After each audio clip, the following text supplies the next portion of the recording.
You submit the GP registration form online before breakfast. The NHS portal accepts it, generates a reference number, and confirms receipt. While you're reading the confirmation, the patient list closes. You don't see it, but the decision has already been made. It follows a night you didn't expect. Police carried out a welfare check at your flat after a neighbor called it in. No arrest, no charges. Just a recommendation in the report that you should see a doctor urgently. You're told to register with a local practice as soon as possible.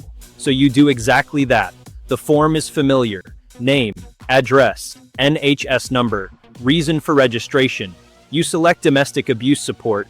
You upload proof of address and submit. The system responds instantly, thanking you and saying your request is being processed. That confirmation feels like entry. What it doesn't show is timing. GP practices manage registrations in fixed windows. Lists open, lists close. When capacity is reached, the system doesn't stop accepting forms. It accepts them, then sorts them afterward. Anything submitted after the cutoff is classified differently.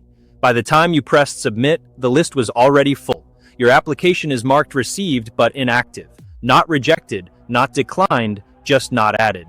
That status doesn't appear on your screen. It doesn't need to. It determines what happens next. You wait for confirmation, none arrives. A few days later, you try to book an appointment and can't. The portal doesn't recognize you as a patient. When you call the practice, the receptionist explains that your registration wasn't completed. The list closed earlier that day. She confirms your form is on file. She also confirms there's nothing she can do. You mention the welfare check, the safeguarding note. She acknowledges it. It doesn't change the classification. Inside the system, risk only matters while the list is open. Your registration now sits in a batch that won't be reviewed. Once the window closes, priority isn't applied retroactively.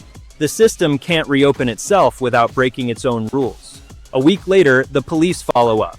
They ask whether you saw a doctor. You say you tried, that's recorded. No further action is taken. The welfare check is marked complete. Inside the healthcare system, nothing changes. Safeguarding information doesn't override list status. It's logged, not acted on. You try registering elsewhere. Some practices can see the earlier application and won't accept another while it exists. Others tell you their lists are closed too. The record follows you without moving you forward. Eventually, an automated message arrives. Registration unsuccessful. No explanation, no mention of timing, just a status update attached to a process you never saw.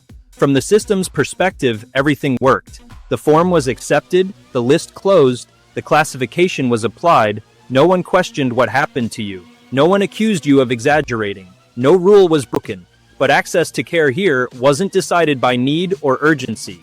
It was decided by whether your application entered the system while it was open. And once it didn't, the system decided what happened to you.